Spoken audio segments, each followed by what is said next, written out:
ನಾಡಿಗೆ ನಾಡೆ ದಸರಾ ಸಂಭ್ರಮದಲ್ಲಿ ತೇಲ್ತಿದೆ. ಆಯುಧ ಪೂಜೆ ಎಲ್ಲೆಡೆ ಕಳೆಗಟ್ಟಿದೆ. ಹಬ್ಬದೂಟ ಅಂತ ಜನ ಹರ್ಷದಿಂದಿದ್ದಾರೆ. ಆದರೆ ಉತ್ತರ ಕರ್ನಾಟಕದ ಒಂದಿಷ್ಟು ಜಿಲ್ಲೆಗಳು ಮಾತ್ರ ಸಂಕಷ್ಟಕ್ಕೆ ಸಿಲುಕಿ ವಿಲವಿಲ ಅಂತ ಒದ್ದಾಡ್ತಿವೆ. ಪ್ರವಾಹದ ಹೊಡೆತಕ್ಕೆ ಸಂಭ್ರಮವೇ ಕೊಚ್ಚಿ ಹೋಗಿದೆ.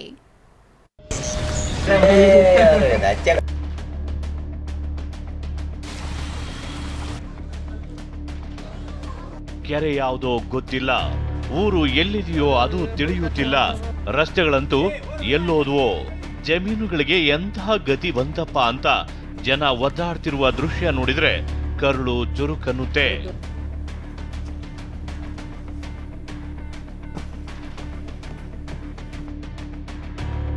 ಭೀಮಾ ತೀರದಲ್ಲಿ ಕೊಚ್ಚಿ ಹೋಯಿತು ಹಬ್ಬದ ಸಂಭ್ರಮ. ಒಂದೆರಡು ದಿನ ಮಹಾಮಳೆ ಉಸಿರು ಬಿಗಿ ಹಿಡಿದಿದ್ರೆ ಇಂದು ವಿಜಯಪುರದ ಭೀಮಾ ತೀರದಲ್ಲಿ ಸಂಭ್ರಮ ಮುಗಿಲು ಮುಟ್ತಿತ್ತು. 9 ದಿನಗಳ ಕಾಲ ನಡೆಯಬೇಕಿದ್ದ ಅಂಬಾ ಭವಾನಿ ಜಾತ್ರೆ ಧಾಮ್ ಧೂಮ್ ಅಂತ ಜರುಗುತ್ತಿತ್ತು. ಆದರೆ ಪ್ರವಾಹಾಸುರ ಹಬ್ಬದ ಖುಷಿಯನ್ನೇ ನುಂಗಿ ಹಾಕಿದ್ದಾನೆ ನೋಡಿ. ಮಹಾರಾಷ್ಟ್ರದಲ್ಲಿನ ಮಳೆ ಎಫೆಕ್ಟ್ನಿಂದಾಗಿ ಭೀಮಾ ಉಕ್ಕಿ ಹರಿಯುತ್ತಿದೆ. ನದಿ ತೀರದಲ್ಲಿರುವ ಮಿರಗಿ ಗ್ರಾಮಕ್ಕೆ ನೀರು ನುಗ್ಗಿ ಅಂಬಾ ಭವಾನಿ ದೇಗುಲಕ್ಕೂ ಜಲ ಬೇಲಿ ಬಿದ್ದಿದೆ. ಹಬ್ಬ ಮಾಡೋಕೆ ಅಂತ ಗ್ರಾಮಸ್ಥರು ದೇಗುಲಕ್ಕೆ ದೀಪಾಲಂಕಾರ, ಹಸಿರು ಚಪ್ಪರ ಹಾಕಿದ್ರೆ ಎಲ್ಲವೂ ವ್ಯರ್ಥವಾಗಿದೆ. ನಾವೀಗ ಇಂಡಿ ತಾಲೂಕಿನ ಮಿರಗಿ ಗ್ರಾಮದಲ್ಲಿದ್ದೀವಿ. ಈ ಗ್ರಾಮದಲ್ಲಿ ನವರಾತ್ರಿ ಹಬ್ಬದ ನಿಮಿತ್ತ ಗ್ರಾಮದ ಅಧಿದೇವತೆಯಾದ ಅಂಬಾಭವಾನಿ ದೇವಸ್ಥಾನದಲ್ಲಿ 9 ದಿನಗಳ ಕಾಲ ವಿಶೇಷ ಪೂಜೆ ಪುನಸ್ಕಾರ ಮತ್ತು ಜಾತ್ರೆಯನ್ನು ಮಾಡಲಾಗತ್ತೆ. ಆದರೆ ಈ ಬಾರಿ ಜಾತ್ರೆಯ ಖುಷಿ ಇಲ್ಲಿರುವ ಯಾರ ಮುಖದಲ್ಲಿ ಕಾಣಿಸ್ತಾ ಇಲ್ಲ. ಇದಕ್ಕೆ ಕಾರಣ ಏನಂತಾನೆ ಭೀಮಾ ನದಿಯ ಪ್ರವಾಹ. ಇಂಡಿ ತಾಲೂಕಿನ ಆಲಮೇಲದಲ್ಲಿ ಪ್ರವಾಹ ಕೊಂಚ ಇಳಿಮುಖವಾಗಿದೆ. ಹೀಗಿದ್ರೂ ಜನರು ತಾವು ಊರು ಬಿಟ್ಟು ಹೋಗಲ್ಲ ಅಂತಿದ್ದಾರೆ. ಎಲ್ಲಾನು ವರ್ಷ ಇದೇ ಥರ ಆಗ್ಲಕತ್ತದ್ರಿ. ಯಾರು ಕೇಳಕ್ಕೆ ಜವಾಬ್ದಾರಿನೇ ಇಲ್ರಿ. ಮುಂದೆ ವರ್ಷ ನಾವು ಯಾಕೆ ಹೋಗ್ತೇವ್ರಿ ಗಂಜಿ ಕೇಂದ್ರಕ್ಕೆ?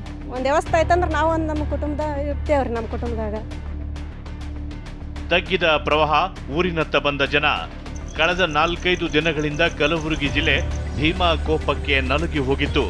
ಆದ್ರೀಗ ಪ್ರವಾಹ ಕೊಂಚ ಮಟ್ಟಿಗೆ ತಗ್ಗಿದೆ. ಹೀಗಾಗಿ ಊರು ತೊರೆದಿದ್ದ ಜನ ಮನೆಗಳಿಗೆ ವಾಪಸ್ ಆಗ್ತಿದ್ರೆ ಒಂದಿಷ್ಟು ಮಂದಿ ಕಾಳಜಿ ಕೇಂದ್ರದಲ್ಲೇ ಇದ್ದಾರೆ. ಇಡೀ ಭೀಮಾ ತೀರದಲ್ಲಿ ಏನು ಸಾಕಷ್ಟು ಆತಂಕ ಮನೆ ಮಾಡಿತ್ತು ಅದೆಲ್ಲವೂ ಕೂಡ ಸದ್ಯ ಕಡಿಮೆ ಆಗ್ತಾ ಇದೆ. ಅಂದರೆ ಭೀಮಾ ತೀರದಲ್ಲಿ ಕಳೆದ 4-5 ದಿನಗಳಿಂದ ಏನು ಪ್ರವಾಹಕ್ಕೆ ಇಡೀ ಮನೆಗಳೇ ಏನು ಅಂತಂದರೆ ಮುಳುಗಡೆ ಆಗಿದ್ವು. ಅವು ಸದ್ಯ ಎಲ್ಲವೂ ಕೂಡ ನೀರು ವಾಪಸ್ ಹೋದಂಥ ಹಿನ್ನೆಲೆಯಲ್ಲಿ ಆ ಮನೆಯಲ್ಲಿರ್ತಕ್ಕಂಥ ಜನ ಏನಿದ್ರು ಅವರೆಲ್ಲ ವಾಪಸ್ ಬರ್ತಾ ಇರ್ತಕ್ಕಂಥದ್ದು. ಜಮೀನುಗಳನ್ನ ನುಂಗಿ ಹಾಕಿದ ಮಾಂಜ್ರಾ ನದಿ. ಇಲ್ಲಿ ನೋಡಿ ರೈತರ ಜಮೀನುಗಳು ಹೇಗೆ ಮುಳುಗಿವೆ ಅಂತ. ಇದು ಬೀದರ್ನಲ್ಲಿನ ದೃಶ್ಯ. ಕಾರಂಜಾ ಡ್ಯಾಂನಿಂದ ನೀರು ಬಿಟ್ಟಿದ್ರಿಂದ ಮಾಂಜ್ರಾ ಉಕ್ಕಿದೆ. ಖಾನಾಪುರ ಗ್ರಾಮದಲ್ಲಿ 100 ಎಕರೆ ಜಮೀನು ಜಲಾವೃತವಾಗಿದ್ದು ಕಬ್ಬು, ಉದ್ದು, ತೊಗರೆ ಜಲಪಾಲಾಗಿದೆ.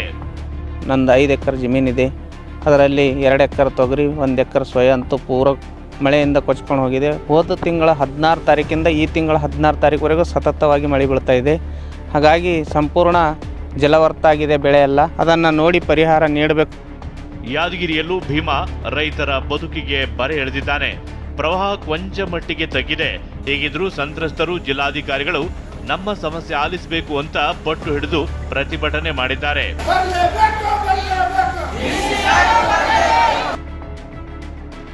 ಮಳೆ ಹೊಡೆತಕ್ಕೆ ಈರುಳ್ಳಿ ಬೆಳೆಗಾರರಿಗೆ ಶಾಕ್. ಹುಬ್ಬಳ್ಳಿಯಲ್ಲಿ ಮಳೆಯಿಂದಾಗಿ ಈರುಳ್ಳಿ ಬೆಳೆಗಾರರಿಗೆ ಸಂಕಷ್ಟ ಎದುರಾಗಿದೆ.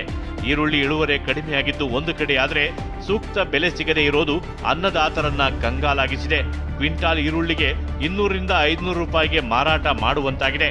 ಈರುಳ್ಳಿ ಬೆಲೆ ಎಷ್ಟಿದೆ ಸರ್? ಸರ್ ಏನು ಈರುಳ್ಳಿ ಅಂದ್ರೆ 1000 ಅಂತ 1200 ಐತೆ ಸರ್. ಈಗ 50 ರೂಪಾಯಿ ಕೆಜಿ ಆಗಿತ್ತಪ್ಪ ಅಂದ್ರೆ ಈಗ ಗ್ರಾಹಕರ ಕಣ್ಣೀರು ತರಿಸಿ ಈರುಳ್ಳಿ ಅಂತ ಹೇಳ್ತಾರೆ. ಈಗ ರೈತರ ಕಣ್ಣೀರು ಬಂದಾವ. ನಮ್ದು ಕಷ್ಟ ಕೇಳಕ್ಕೆ ಯಾರೂ ಇಲ್ಲ. ಅದೇನೇ ಹೇಳಿ ಮಹಾಮಳೆ ಹೊಡೆತಕ್ಕೆ ಉತ್ತರದ ಒಂದಿಷ್ಟು ಜಿಲ್ಲೆಗಳು ನರಕ ಯಾತನೆ ಅನುಭವಿಸಿದ್ದಂತೂ ಸುಳ್ಳಲ್ಲ. Bureau report, TV9.